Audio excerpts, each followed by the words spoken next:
Hello, everybody. Welcome to Hey, another guys. episode of Movies Are Dead. As always, I am your host, Nick. I'm Boris. Hi.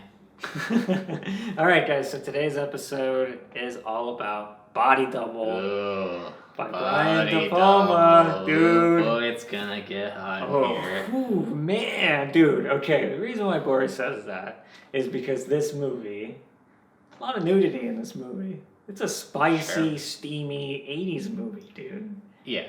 I think it also has a lot on its mind, Has a little. A lot of ideas going on underneath. There's a ton of ideas. First of all, I mean, Brian De Palma, this was his follow-up to Scarface. This movie was really, I would say, almost ahead of its time, I would think. I think this movie, it's weird. It's like sort of in a period of the big blockbuster, right? Big actors, big studio machine mogul of the 80s. Right, this came after Scarface. Yeah. So 1 year after. 1 year after Scarface. And, it feels like this movie should have been like, of the bygone era, melodrama, Hitchcock themed, studio, old school studio system, Universal Studios, Warner Brothers, that type of thing, Yeah, definitely. He really takes Hitchcock's ideas and a lot of his visual concepts and turns them into something that's a bit more explicit, I guess would be the word. He Yeah, doesn't hold explicit. back. No, he doesn't. It's like Rear Window meets like a Skinamax movie. Right, yeah, Cinemax. definitely. For all you young kids out there, do not Google Skinamax or Cinemax. But for the millennials out there, Yeah. We grew up on Cinemax. Skinamax. I didn't get that HBO. channel. Oh, you I only didn't? heard of it, Out yeah. of Mexico, oh, you're like, this damn TV. No, nothing of that nature. But anyway, like you were saying, this is a much more salacious and I think De Palma after Scarface, Dressed to Kill, after all the criticisms he got because of the violence and the nudity and sex those movies had, he really he has more of a he doesn't back down. He has more of like a prankster spirit where he's like, oh, you don't like what I'm doing, I'm gonna go even bigger. Yeah, next this time. movie has a real like FU spirit to it. Yeah. I don't know how to describe it, but it's almost like he like took the idea of like violence in Scarface and then elevated that with like sex. Almost an idea, like human ideas around sex. So for those of you who don't know, Body Double is, how would you describe it? Like a sultry, suspenseful drama? Definitely, yes. Right? Definitely, yeah. It's more as the completely like a suspense thriller. It's there to make you squirm in your seat and go, oh, what's gonna happen? Yeah. Gonna die? Yeah. And then for those of you who haven't seen it, check it out because this is going to be full of spoilers and plot, stuff like that. So check it out. But to sum it up, it's a movie about this actor who, after bombing a scene in a big time movie, this finally gets his big break. He goes home to discover that his girlfriend's cheating on him. Then has to find a place to live. After that, somehow gets mixed up by chance in sort of witnessing a murder at a house he's subletting, right? House sitting is sort of House sitting, right? Well, the big thing is about Jake's character played by Sam Watson, right? Craig Wasson. Craig Watson, there you go, yeah. Yeah. Sam's his friend in the movie, There but you go, yeah. well, Jake's claustrophobia is his fatal flaw. It's the one that's preventing him from becoming the person that he wants to be, right? Mm-hmm. I mean, specifically in that acting scene, like Sam, his friend, the guy who sort of like lures him into the house sitting gig, witnesses that and takes advantage of him, takes advantage of his problems, his trauma, and it sort of leads into like this like crazy chain of events where he witnesses a murder a la Rear Window. Yeah. But the way the movie is filmed, it's a very 80s movie. Like, it's very yuppie, very 1980s LA. I think a good double feature with this movie would be like To Live and Die in LA. Right.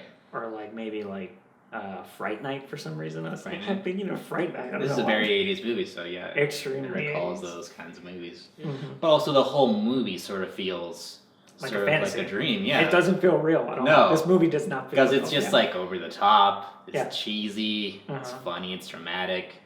It's trying to be like 80 things at once, and it pulls most Yeah. of them off. But It it, does, just leaves you yeah. with the feeling that it doesn't take place exactly in the real world. Yeah. And I think that can be said for a lot of De Palma movies, that they're just not Like a parallel universe almost. Yeah. Oh yeah, Yeah. they're sort of all sort of dreamlike, honestly. From It's like Scarface does, definitely. Definitely. Immigrant coming over Yeah. to America, and he's almost like, when they ask him in Scarface, how'd you learn to speak English? He's like, Bogart, Gagne, right? Right. You learn from the movies. You know? Exactly. The Palma is just like, he makes his movies feel like movies. He's not interested in realism. He's not Yeah. interested in anything else than I agree, yeah. just making the best movie he can. Even Untouchables doesn't feel like... Right. It's feel like some real. sort of, it's like, it feels like it's on a movie set taking place in the 30s. It does, right? It Yeah. does. It feels like an old Cagney movie or something. Right. Like, yeah, I can see that. Yeah. And it's just, it works because it's just so consistent in maintaining that idea of it being a dream. And I think you can say that for all of his movies, honestly. But especially this one, because this one is pure De Palma. It's is, all of yeah. his obsessions and ideas and desires put in one like movie. parody of Hollywood. You Yeah. know, and like even the house it's filmed in, the house that Jake is house sitting in, the chemosphere house, I believe, the UFO saucer house. Even that house, it doesn't feel real. Like even when the characters are going up a tram to get to the house, it's like they're ascending to this like heavenly spot. I don't know. It's so Yeah, yeah. weird. And like the layout of the house, how like 80s it is, and like the circle bed that Mm-hmm. spins, and the TV with like the endless MTV videos and porno on it, and, like a preview to the internet, and like it's Right. just very like, yeah, it's almost like a dream. And when he watches her like do the strip tease and like how into it he gets, and he has the telescope, and just that moment where he's watching her undress and the score picks up, and like and the synth and like everything, how it's almost like a strip tease, and like, but it's, I don't know, it's like a fantasy just for him. It seems like the movies itself is trying to seduce you, but also making you complicit in what Jake is doing. Yeah, it is. It's trying to make you feel like it's okay, I guess. It's trying to like seduce you into doing this thing that's that's really violating Yeah. and creepy. Even when he gets into like the whole porno underground scene of LA, Mm-hmm. and he's like starting to become involved in that, like it's almost like you want to go into this world with him and you have to, but it also feels like there's this shame to it. I don't know how to describe it. Like Yeah. specifically for the time, because it's like Reagan era, country was very conservative around that time, so our ideas of like pornography and like violence were like, oh my god, you know what I mean? Definitely. Well, there's a lot to talk about there, but the most interesting thing about Jake's character is that, like you said, there's a bit of a shame there. There's a movie's called Body Double. There's a lot of doubling, and for his character, there's the part of him that wants to be the hero, the rescuer, the guardian to Gloria, And then there's the creepy side. and there's the creepy guy Yeah. who's following her around the mall, Oh, that's right. who's I love standing that. in the window. As That he's- is while she's such trying on a her. creepy scene. Yeah, and he doesn't It's try to hide insane. it. Yeah. Because he has this idea in his head, this fucked up idea that he's there to protect her. Right? It's like a fatherly instinct. I don't know. how to describe Might be. it. I think he just wants to possess her in that creepy way men do. Yeah. And then after that, he follows her to the beach. Yeah. And Very this- weird scene, by the way. Yeah. Yeah. Like we were saying, it's very surreal, very Yeah. dreamlike. And this man comes out of nowhere, Yeah. takes Grace Gloria's purse. The Indian described, right? The Indian. Right. Yeah. And there's a lot to talk about there too. Did you see like the whole getup, the makeup, and like of the Indian, and like I really like that scene where it's night 2 of the striptease, and like he notices the dude like welding something, Yeah. and she's strip teasing in the distance. That's such an like 80s shot. Like it's like the sparks flying. It's almost like a music video. I don't know. Right, it's very, yeah, I get what you mean. Yeah. But interesting thing about that scene also is that he feels some sort of possession towards her, that like he's the only one who Jealousy. can watch her. Jealousy. Yeah. And he's like, oh, who's this guy? He can't watch her, he's only Such for a me. creepy scene. Both of them just staring at Yeah. her. And then, and yeah, by we're also staring at her. We're watching the movie, and movies are for creeps, all of them. Because it's intrinsically a voyeuristic thing to just peer into To somebody watch a else's movie? life. Yeah. Ooh, yeah, that is a great idea. Yeah, I mean, the idea of movies peering into another life, another universe that you Right. want to live in, maybe, or maybe you want to get out of. Yeah, it's like one of those. It's almost like Putney Swope, kind of. Sort of, yeah. It's like this. It's a critique on like society and maybe like a particular industry, and it starts to make you think about like the layers of like entertainment, the layers of sex, especially that Frankie Goes to Hollywood scene when they just show up, and It's a music video. It's weird. Yeah. It's bizarre. it's like it's a music video / porno. I don't know. It's like all of a sudden our main star Jake is making love to Melanie Griffith's character. Holly, yeah. Holly, who's a porn star, and it's such a weird scene, especially the camera technique he used, the spin around and Yeah, like, it's very- over the top. Like I know they're in a porno, but I mean like the over the top like sex scene and like it's just Or it just calls back to Gloria and the beach, right? Glory on the beach. Yeah, that's it. It's Yeah. it seems like Jake. Sorry, I keep forgetting names. Okay. But Jake can only think of women as one or two ways. It's Yeah. like it's You need either to be a saved or virgin some who needs to way, be yeah. saved, or someone who's wicked is trying to corrupt you. And for him, Yeah, I guess so. Yeah. it's kind of interchangeable. Yeah, man. Yeah, Jake is. I mean, for a lead man, he's very like. It almost reminds me of the Starve to Live and Die in L.A., where it's like you didn't see him in a lot of movies. Like I don't know. Like he's not a very like. You wouldn't think of him as an '80s leading man. I don't know. Well, I think he could only be a leading man in the '80s because it's just Yeah. like. But he has his face, which is just a very regular face. It's not like a leading man kind of. He's got a good profile face. Right. Yeah. It's not like an Al Pacino, No. or he's like not exactly like. He's like Andrew handsome. McCarthy almost. He reminds me of Andrew McCarthy. Really? Yeah. Yeah, like his brother or something. I don't know. Yeah, sort of like a Fred McMurray or something. Sort Yeah. of like a very classic. He's like the white third man American down. face. Like there's a whole layer of them. Like he's not Mickey Rourke. He's not Al Pacino. Yeah. Okay, he's like down there. I think he's perfect for this role though. Yeah. Well, Palma, I guess, was going for that everyman sort of thing that Hitchcock did with like James Stewart or Fonda. Mm-hmm. But there's something about his face and the way he performs his role is that it's much closer to reality. You know what I mean? It's much, believable. Yeah, exactly. It's much more of a character that you would see on the street because De Palma lets him have all these creepy desires Yeah. that usually wouldn't be so explicit about in movies made 20 years before this. No, I agree with you. He doesn't, especially when he goes into the porno underground scene. Slips his hair back, Exactly. has a leather jacket. I'm just like, oh god, like who Well, is this guy? He's like learning to perform, which is what Learning to saves him in the perform. end. Yeah, that's right. Which is what, the ending where Holly is being buried alive by Sam, his friend, who he thought was his friend. Yeah. He only can get himself out of that jam by going back in his mind, having this fantasy of nailing that scene in the coffin, Yeah. and that. So was he in the coffin then? No, he's sort of like I took it as sort of Oh. his sort of like fantasizing about if I am gonna survive this, You gotta go back to that place. gotta go back to the place that scares me the most. The coffin, being buried alive, claustrophobia. I gotta deal with these things first. Yeah, that's one. Yeah. And then it's an example of fake it till you make it, where he just performs, even though he doesn't really have that courage. See, the way I took that scene toward the end, when, as you just described, is like, I just thought the whole movie's fake. Like, Yeah. I just thought the whole movie, it's a movie within a movie. Yeah. And like maybe he is an actor acting a part, and this whole thing is fake. It's sort of like this weird meta like idea It's of very like meta. taking yourself out and then reminding you that it's like not a real reality. I don't know how to describe it. Like It's an interesting thing that he does because it works. It makes sense, right? As you're Yeah. watching it, you don't think it's like a plot hole or anything. It's just like it makes sense on an emotional level. I think. There's many moments like that throughout the movie, specifically when Gloria dies by Mhm. the hands of the Indian with the drill.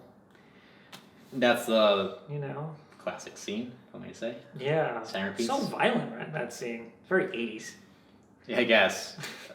It's You like- wouldn't it's see like- that now. For It's sure. like Thief meets Freddy Krueger. Like, I don't know how to describe it. Yeah, it's just like no one has that creativity for violence anymore. I don't think. I think they do have a creativity for it. The problem is that like we just don't as a culture, like our idea of violence is like changed. I don't know how to describe it. Maybe. I mean, this movie was very.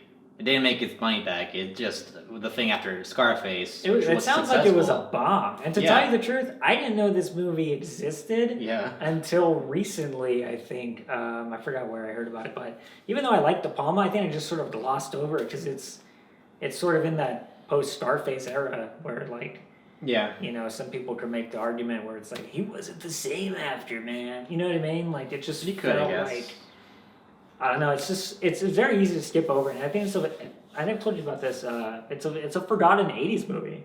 And it should be Sort a of. classic in my opinion because it embodies everything 80s. Like the Yeah. music, the lighting, the characters, like, De Palma, throughout his career, was being criticized for all his violence, all the nudity, which some might call exploitation or misogyny. But I think this movie It is is like a- trying yeah, to be yeah. self-critical it is, yeah. about the idea of that kind of man portrayed by Jake. Yeah. What kind of man is that? Even he when wants he- to be yeah. a savior, protector, but he also Creep. wants to be a creep who just wants to possess a woman. I wouldn't say creep. I think it's more of like a voyeuristic.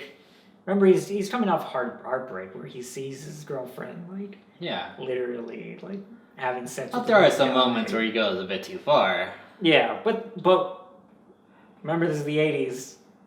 Different Even for the time, 80s, people thought it was too different far. place. You think so? I don't know. I mean, like stealing a woman's underwear. That's out so of the trash. yeah. I forgot about that. It's so weird when he did that. And then after she's murdered, the detective notices that he still has he's the like, "You got the underwear in his panties in pocket. your pocket, huh? Yeah, you're a creep, you're a sex offender. Huh? And he's like, no, I'm He's like- just and then the trying to help detective's her. like, well, you probably had sex with her and decided to keep a souvenir, didn't you? And he's like, no. No, yeah, so he is a creep. I love that scene. He's a creep. So Yeah. what? You know? I mean, that's the kind of... But it's a great character, though, for a movie, okay? Yeah, I mean, he's carried... Most of the time, he's just being carried along by the plot. Yeah. He's doing very little until after Yeah, he's like Gloria's floating murdered. through it. Yeah, Yeah. to actually take control of what's happening. Like so- the Tower Records scene when he goes in there to get the Holly porno, Yeah. and the guy's like, he goes in there, he's like, I'm looking for the Holly porno, and the dude's like, yeah, we got it over. And he's like, where? And he's all like, over here. Like, it's like the clerk was like, already knew what type of guy he was. He's like, dude, over here, like, Yeah. behind the saloon doors or whatever, you know? There's just somewhere like, I don't know. Something about him. It's like, I don't know. He's not... He's a good representation of the modern man, I think. And when I say this, Man. yeah, Uh, and when I say this, is that he has both sides to him. He has, you know, the fatherly, weird side, I don't know, who wants what's best for people, but he also has the creeper side, I don't know. The side that only comes out when, like, the desire is there, I don't know, it's like, it's a very complicated, as always, men and humans are very complicated, and they can't be filtered down to one specific, you know, character definition. what do you think about this movie tries to deal with critiques of the way De Palma films women, of the way he films violence? Very self-aware. It's almost like a F-eater critics, I think. Definitely, that's the way he intended it, really. But what do you think of that? Do you think that his movies are misogynistic in some way, even though it may be Man, unintended? it's so complicated that I don't even think... Because you could write his movies off as misogynistic, specifically now in today's world where we look at everything in such a different view. Even watching this movie, I'm like, dude, you can't get away with that now. You know, you can't, you know, and... It's true. Specifically 80s movies, too. I think the 80s movies were very sexy, very sultry, very, like... There's a lot of nudity, like, women, like, the way women were filmed, and, like... You know, I keep thinking of that creepy Scarface scene, dude, at the end of the movie with his sister. yeah. He's like, don't you want me, Tony? Right? This and that. That scene. Uh, And that sums up De Palma's work, I think, where it's like, he knows how to, like, mess with the viewer. He knows how to, like, get inside the viewer's head, I think. And I think in Body Double, he gets in your head, and he makes you think about women, makes you think about... I our ideas of sex, desire, creeper, culture, specifically watching it nowadays and knowing what we know about social media and the internet, like, I feel with this movie, it's sort of like a preview to our culture. Mm-hmm. You know, how we're all sort of creepers now. We can just get on a platform Yeah, or definitely. social media and watch somebody live their life, or you know what I mean, and be sexy or something, and they're your toy. You know, they're your desire for that 2 minutes or whatever. Yeah, it's that constant. Yeah, Jake's struggle represents. I mean, I don't want to say all men, but a lot of men's struggle, which is like you have these two forces fighting inside you. Yeah. And you're trying to fight back the bad side. But then there's Sam, the bad guy. Yeah. And he wants out of his marriage, which I think is hilarious. Like. Right, and not only that, I think it seems like he really hates his wife. He does. He does. Like when he kills her, he dresses up like an Indian guy, for God's sakes, you know, to kill her. It's also really racist, apparently. Yeah. Oh, yeah. Yeah. Well, like when he kills her, you notice that he's like stepping on her chest as he's pulling out the drill. Yeah, that's like the most traumatic and violent image of the movie, because it just seems like this guy really hates women. Yeah. To go and do all this shit. Man, it just seems like he's like in another place. Yeah. And now with, you know, a lot of men still hate women, obviously. This is a country that constantly punishes women. I think it's just for a being world. women. It's just a world. The world, hates sure. women. It's half the population somehow. And men Yeah. still feel the need to hate them. Yeah. Yeah. And then, I don't know, I don't think this movie goes deep enough into why, nor does it want to. No, it's an 80s movie. Well, not only an 80s movie, I think it's very, people don't give it enough credit for how much subtext there is about. Yeah, the dissection of it is very limited. Yeah. I don't know, I just think about that generation of filmmakers, guys making movies in the 80s, and like, everybody was sort of misogynistic, it felt like. It felt like there was a lot of movies, definitely. like, when I think of them, like, even in To Live and Die in L.A., that movie's like the way they treat the women in that movie. It's like, very Norrish, you know, slapping yeah, women. a lot of slapping of throwing ladies. them around. Jesus. Yeah, so I'm not surprised this movie, you know, the views on women, like, even Melanie Griffith's character, where she's all like, "You like my smile? I thought you liked me and my smile. You told me you liked my smile." And like, Great performance by her. oh, I wish there was more of her, but yeah, I guess. Yeah, she's only in the movie for what, half hour maybe? Like the last 45 40 minutes minutes or something, 45 minutes. Yeah, she's so cool. I don't know. She looked like a really like cool person to be around. I don't know. I like that character. Definitely. And what does she have, like a New York accent or something? Like I couldn't. Like, It's a very strange one, huh? yeah. She's I don't like know. like a Brooklyn or something. I I don't think so. I think it was more like that accent was more like tough kid. Yeah, tough kid from the Depression era. You like my smile? It was very strange. It was, you know. Yeah, and She's almost childlike in that movie too. sort of, but she's also very aware of her place. She's and very aware what of she her wants and what she doesn't of want her to do. body, how she like uses she knows her how she's body and, perceived. like, yeah, you know. Especially telling is the ending where after Jake essentially saves both of their lives, and she's still in the grave and she wakes up. She's been She's like, unconscious. "Get off of me, you creep!" Yeah, like he reaches out his hand to help her out of the grave. It's still not enough for her.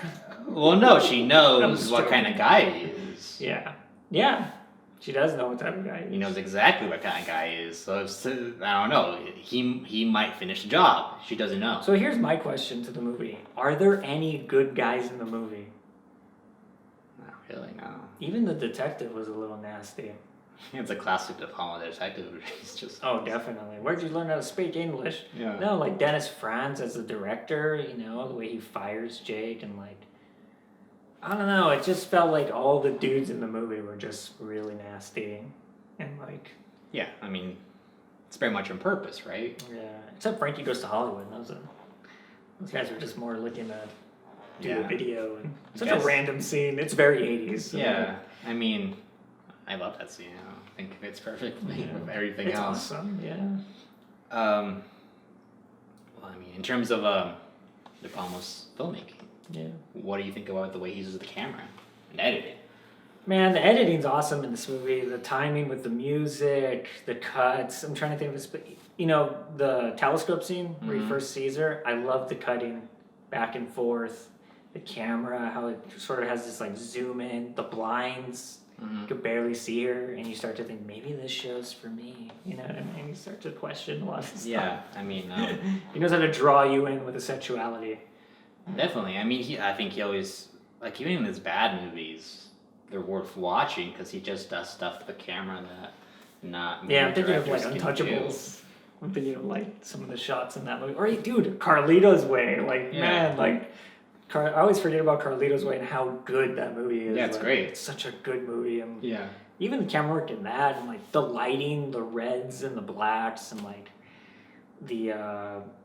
the cutting in Carlito's Way, like specifically with that scene with like Sean Penn on the dance floor, and he's like, "You're not letting him touch your lady like that," and like the camera shot he uses. You know? He just knows how to put together a good suspenseful sequence.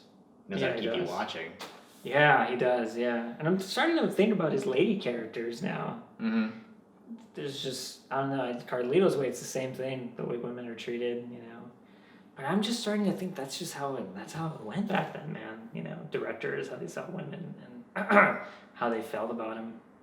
Well, I think for the Palma, at least from what I've heard of them in interviews, is that, for example, in this movie, there's several scenes of a man watching a woman, a man chasing a woman, a man trying to kill a woman, and he does that because he just thinks that audience is more invested in seeing a woman being chased. Yeah, it's kind of like Hitchcock though. Hitchcock does Right. the same thing with like two characters at a table. One of them, like the audience knows there's a bomb under the table. Yeah.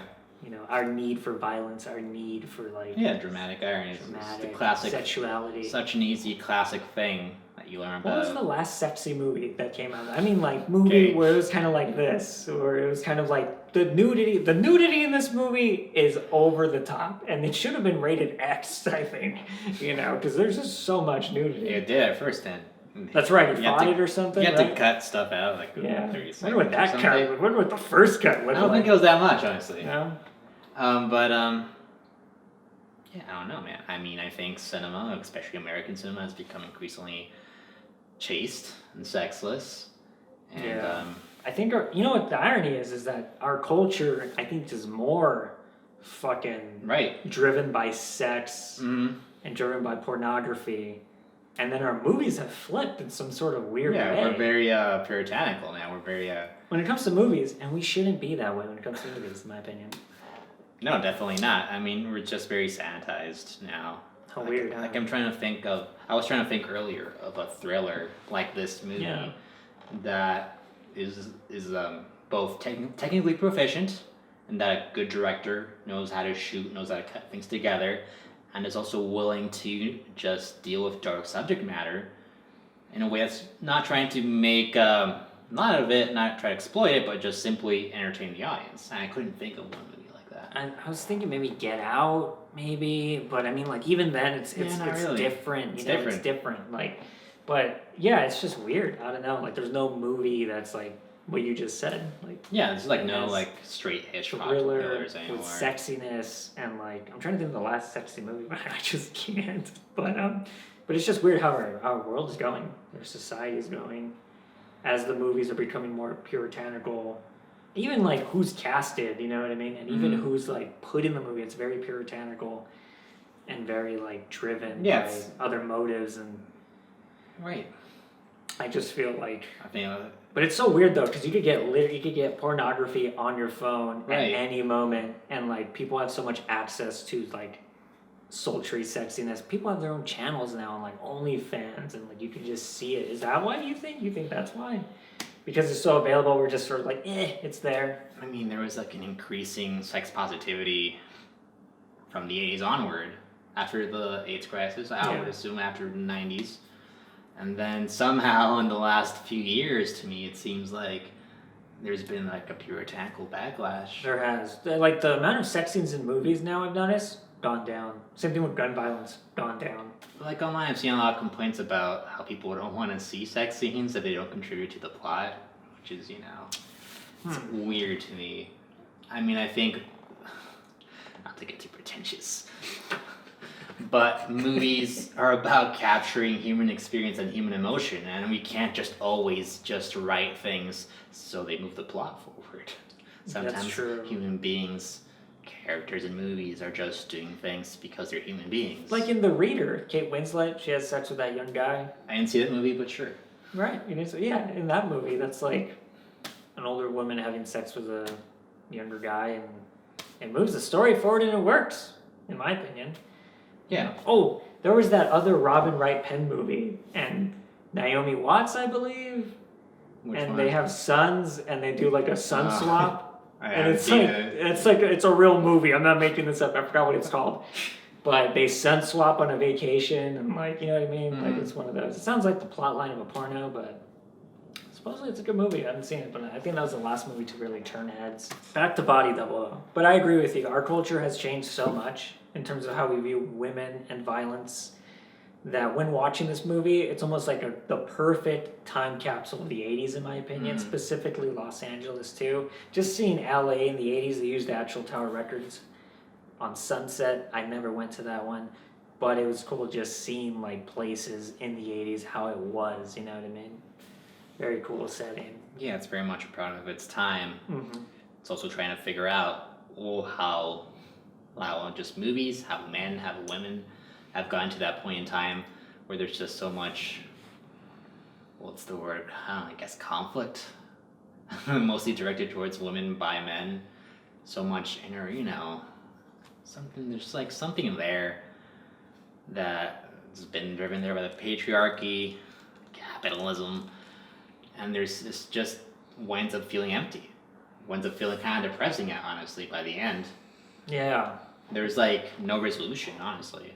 I mean, the bad guy's dead, but there's no bigger resolution. It just like the movie ends with that shower scene, and they're setting up that shot of Jake as the vampire in the studio. And what is it? He's like biting a woman's neck that's in the shower. Mm-hmm. They get the body double in. It all comes full circle. Yeah, right. I mean, he hold that shot. You know what I mean?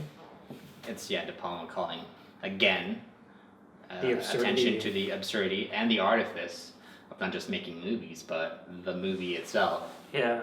That's just a double of a double of a double, and it's like it's almost like this weird philosophical take on the absurdity of like movie making too. Yeah, Hollywood. definitely.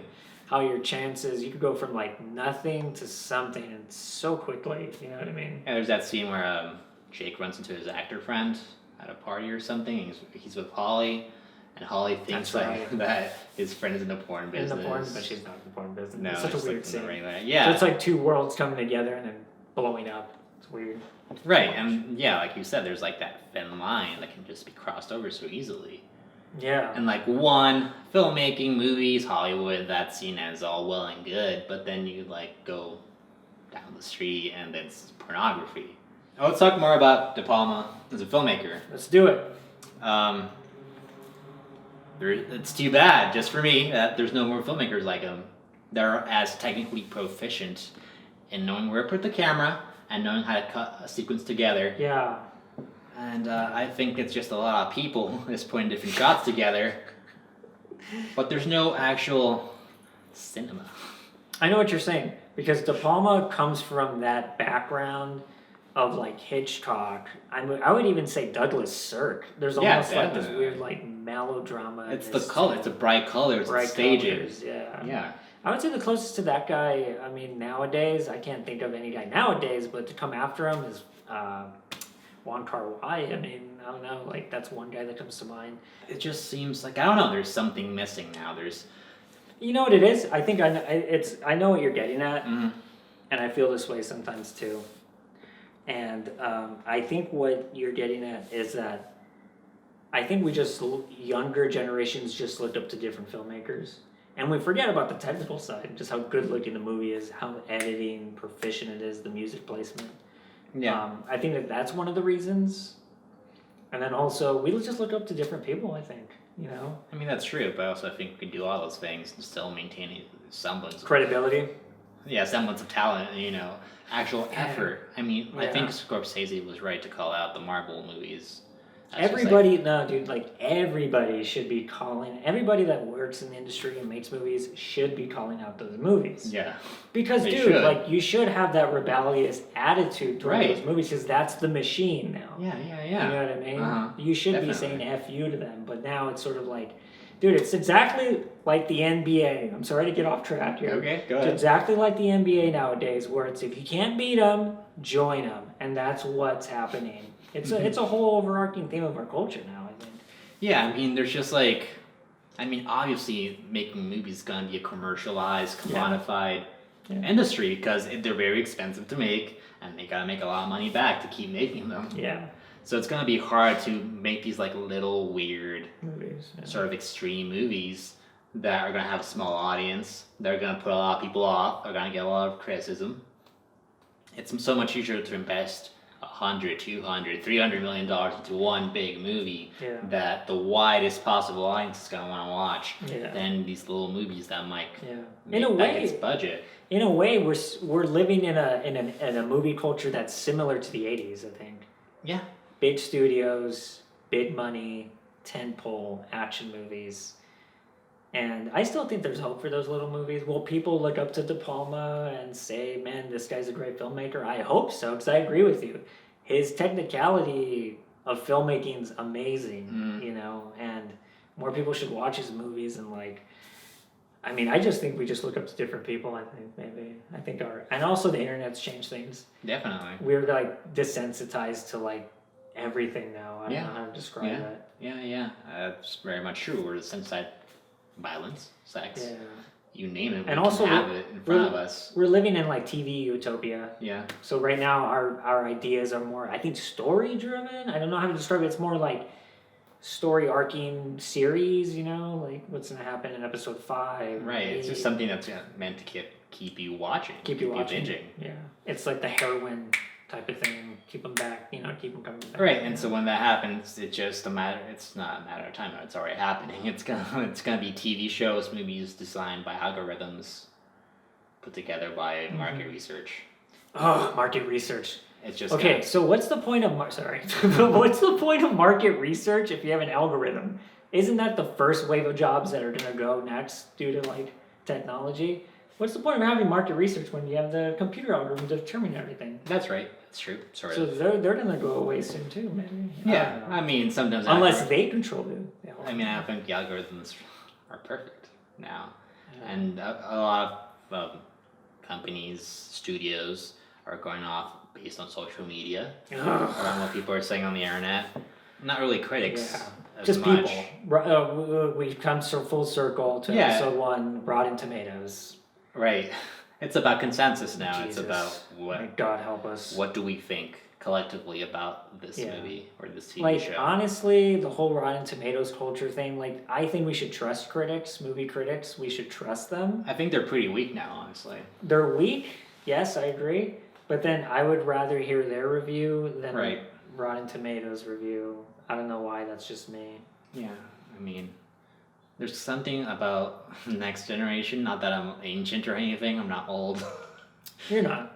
but I know. But But you do feel old, though, because the world's changed, like, so many times. right, it's just gonna keep changing faster. But besides that, my point is that next generation, Gen Z, Zoomers. Ugh. Okay. But there's a lot of I respect how much they like to shit on the things we like and the things that Gen X likes and baby boomers like. They're just sort of forging their own path. It's But a what's less, the path, though? Yeah, I don't know. We don't know yet. We don't know our I don't path. know. Yeah, we're still trying to figure out the millennial path. Yeah. Isn't that weird? But anyway, back to the Palma. Let's go back. We went way off. It all to connects. something It all else. connects. Yeah, because he's very. He was always so willing to be controversial and be disliked. Because, like he said, he was never really in it for the money. He just wanted to make these movies Yeah. and put his obsessions on Yeah. film. No, yeah, I agree. So that sort of thing, sort of freedom to do stuff like this movie, like Body Double, do things like Dress to Kill, do things like Scarface, man. Scarface, yeah, Such to a go good as movie. far as he did with that. Yeah. Carlito's Way. Yeah, I mean, especially Scarface, when that movie came out, nobody liked it. It made its money back. Made its money back, but I mean, dude, it changed everything. Yeah. That movie, like, changed. It's one of the few movies, I think, that actually influenced culture. Yeah, definitely. And it contributed to the birth of hip-hop culture as well. Yeah, definitely. Like, it just birthed everything in some weird way. Yeah, in some weird way, Tony Montana's a hero to He's a hero to me. Latinos. Yeah. All I looked up to him. I still do. Yeah. Cagney, Bogart. Well, you know. You know, I got so much octopus I got to come in on my ears, man. I eat so much of it, man. Yeah. Let's hear it for Al Pacino, man. What an actor. That's such a great movie, dude. Yeah. Scarface. I think we take it for granted because it's just like it's public domain. Yeah, it's enmeshed in the culture now. It's everywhere. It's at every swap meet you go to or something. You know what I mean? I don't know. But Brian De Palma, great director. Yeah, he's capable of just constructing these suspenseful sequences. Like I was sort of watching the Odessa Step sequence in The Untouchables. Yeah, I love that scene. Yeah, it's like amazing. I like when De Niro bashes that dude's head with the baseball bat. What did you say before that? Oh, it's some like catchy wise guy line. It's like, it's strike 3, you're out. Oh, it's nothing like, you know what's the most American thing? Baseball. Hey, oh, that's right. I love that. Pulls out the baseball bat. Pulls out the baseball bat. Yeah, that movie is like so aware of itself because if you're gonna cast someone as Al Capone, it's got to go for the biggest gangster you could find. I guess is Robert De Niro. De Niro, yeah. Yeah, but anyway, you had that Odessa Step sequence where it's just like it's so simple, it's so primal. It's just like a group of guys killing each other in a train station, and then with this one guy trying to save a baby from falling down the stairs. That's true, yeah. And it's hypnotic. You just can't watch it, and there's something to that sequence that just sort of it's about what's making movies is about. Same thing with I'm just thinking of the Carlito's Way subway station. Yeah, last 15-20 minutes. Just or that scene in the bar. Yeah. With the pool table in it. Yeah, that music in the back. Yeah, I'm not even gonna sing the song. Or when Kleinfeld turn it up, I love this song. That guy. Or when Kleinfeld gets stabbed. Yes. It's all like when they stab him. He's like he makes that messed up face. Yeah. Or like when he reaches for his gun beneath the pillow. In the hospital. Yeah. And then Carlito told him, man, you want to put it over here. He's like, It's just I don't know. Yeah. It's just I miss that kind of filmmaking. It just seems like I think what's safe now. I think something's on the way in terms of rebirthing that type of violence and sexual outlook, and I hope it is. I hope it's on the way. Will it happen? I don't think so. I just don't think it will come back. I don't think it's even about sex or violence. It's just caring about how you make a movie. How you make a movie. You're making a movie which is a visual art form. You're cutting things together. You're piecing images together in a way that's gonna make you feel something. I don't feel like it's a lot of talking now. It's like a lot of talking. It is a lot of talking. I think it goes back to a few things. I think a lot of things have to happen. Lazy coverage. I don't know, man. I don't like any. A lot of things. I know what you're saying. A lot of things have to happen in order for us to get back to that. And I think the reason why those generation of filmmakers were able to do what they did at such a younger age is because the culture they were brought up with. Mm-hmm. Also the guys they looked up to. And then also, I think they got in their 1,000 hours watching movies. Yeah. I mean, they would be able to go to the movies for $1 a day and watch 3 movies or something absurd. So I think I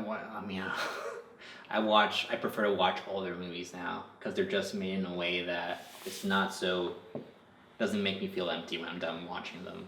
Like if I watch a crime thriller from 5 years ago, odds are I'm not gonna like it. Isn't that weird? Okay. And then you watch a crime thriller from 40 years ago. Yeah, you're more moved by that. Right. Put on a war or something from the 40s, and I'm engaged. I feel for the characters. I wonder if I think people in the 80s felt the same way though. They probably watched something and they'd be like, oh, I'd rather watch this 1950 melodrama or something. Yeah, back then it was like, oh, it's all Star Wars now, or it's all slasher movies. Yeah, it's all slasher movies. Yeah. But the big thing about back then in the 80s is that I feel one thing that's missing now in my opinion is the FU mentality, I think. Yeah, I think that's a huge thing because those guys, when they came out, they had a huge FU toward the baby boomer parents. And nowadays, people don't know who they're saying FU to. They just they're sort of. Yeah, I just don't think. I don't know. It's very hard to rebel when you have a phone in your hand that has everything you've ever wanted. But anyway, thank you for watching. Movies are dead. Bye. Bye bye, everybody.